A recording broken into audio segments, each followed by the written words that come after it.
जो social media handle के माध्यम से और डिजिटल मीडिया के प्लेटफॉर्म पर भी आप देख सकते हैं। ऐसे ही जल की गुणवत्ता के बारे में भी प्रश्न खड़े करने के प्रयास हुए। याद रखना 2013 बायोरेमेडिएशन या जियो ट्यूब की व्यवस्था बहुत सीमित थी और परिणाम क्या था? पूरा कुंभ अव्यवस्था, गंदगी और अराजकता का एक अड्डा हो चुका था। उस स्थिति को सोचिए जब मॉरिशस के माननीय प्रधानमंत्री 2013 में प्रयागराज महाकुंभ में पधारे थे और गंगा में गंदगी देख करके, अव्यवस्था देख करके, पॉल्यूशन की मात्रा को देख करके उन्होंने स्नान करने से इनकार कर दिया और 2025 में जब हम लोग आए हैं तो मैंने तो आपको आंकड़े बता दिए कि 56 करोड़ से अधिक श्रद्धालु अभी स्नान कर चुके हैं। एक सप्ताह बाकी है।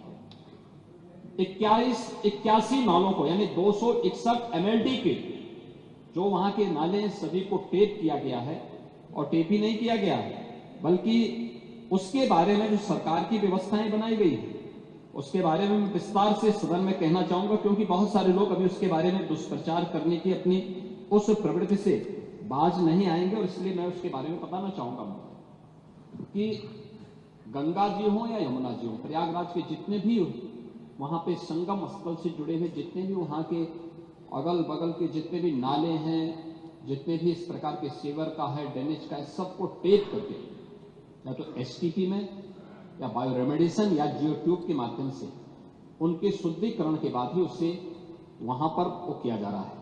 दूसरा है ट्रीटमेंट के बाद ही उस जल को छोड़ा जा रहा है। जल की शुद्धता के जो मानक होते हैं वह 2 स्तर पर जांची जाती है। एक तो BOD स्तर पर, बायोलॉजिकल ऑक्सीजन डिमांड के रूप में, और दूसरा DO के रूप में, डिजॉल्व ऑक्सीजन के रूप में। और इन दोनों के मानक निर्धारित हैं। इन दोनों के मानक निर्धारित हैं जिसमें BOD 3 या उससे कम होना चाहिए और DO जो डिजॉल्व ऑक्सीजन की मात्रा है वो 5 से अधिक होनी चाहिए।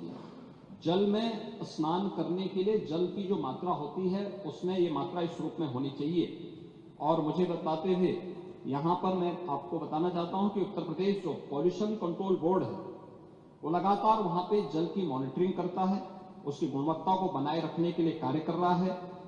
और आज की जो उनकी रिपोर्ट है संगम की, कि संगम और उसके आगे पीछे जो BOD है वो 3 या उससे कम है और डिजॉल्व ऑक्सीजन की मात्रा ये 8 और 9 से अधिक पाई जा रही है। यानी संगम का जल स्नान करने लायक भी है और आचमन करने लायक भी है। जो लोग इसका दुष्प्रचार कर रहे हैं वे उन सबको इस बात को देखना चाहिए।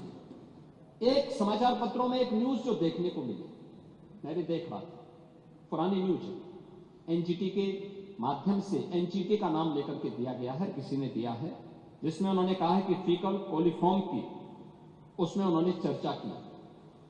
एक फीकल कोलिफॉर्म की जो मात्रा उन्होंने की है इसमें 2500 MPM यानी मोस्ट प्रोबेबल नंबर, ये उससे उसका मापक माना गया है। इससे कम होनी चाहिए 100 ml में, 100 मिलीलीटर में। और इसके जो अलग अलग नमूने लिए गए फीकल कोलिफॉर्म के लिए, ये फीकल कोलिफॉर्म बढ़ने के बहुत सारे कारण हो सकते हैं। या तो कहीं सीवेज लीकेज है, या बहुत बार होता है कि वे इस प्रकार की नदियां हैं कोई वह चैनलाइज तो है नहीं, भैंस है, गाय है या अन्य जानवर उसमें आते हैं, नहाते हैं, उसके कारण भी, उनके गोबर आदि के कारण भी इसकी मात्रा तेजी के साथ बढ़ती है। लेकिन प्रयागराज के संदर्भ में जो मैं आपको स्पष्ट करना चाहूंगा कि 12, 16, 20, 25, 30 जनवरी, 5, 10 और 13 फरवरी को जो सैंपल के परीक्षण लिए गए हैं उसमें संगम नोच पर फीकल कोलिफॉर्म की मात्रा मानक के अनुरूप पाई गई है। ये Uttar Pradesh pollution control board का है जो 2500 MPM प्रति 100 ml से ये कम पाई गई है। इसका मतलब जो दुष्प्रचार कर रहे हैं केवल कुंभ महाकुंभ को बदनाम करने की साजिश का हिस्सा है। और केंद्रीय प्रदूषण नियंत्रण बोर्ड ने भी, जिनके नाम पर खबर है, उन्होंने भी 12, 13 एवं 15 जनवरी की रिपोर्ट में इसकी मात्रा को 2000 या उससे कम पाया, यानी 2500 से कम ही पाया है। यह भी इसमें मैं आपको स्पष्ट करना चाहता हूं। और महोदय, मैं इसीलिए कहना चाहूंगा कि ये जो नकारात्मक सोच है, दुष्प्रचार के माध्यम से महाकुंभ को बदनाम करने की साजिश का जो हिस्सा है, ये उन करोड़ों लोगों की आस्था के साथ खिलवाड़ है और किसी जाति, मत और मजहब से जुड़े हुई संख्या भी नहीं है और किसी वर्ग का भी नहीं है। इसमें गांव में एक सामान्य नागरिक भी आ रहा है, देश का बड़ा उद्योगपति भी आ रहा है, देश की महामहिम राष्ट्रपति भी आए, महामहिम उपराष्ट्रपति भी आए, माननीय प्रधानमंत्री जी भी आए, केंद्रीय मंत्रीगण आए हैं, स्पीकर साहब आए हैं लोकसभा के। हर, यानी देश और दुनिया की हर सेलिब्रिटी वहां प्रयागराज आ रही है। उच्चतम न्यायालय के माननीय न्यायाधीश हो या हाईकोर्ट, तमाम उच्च न्यायालयों की माननीय न्यायाधीश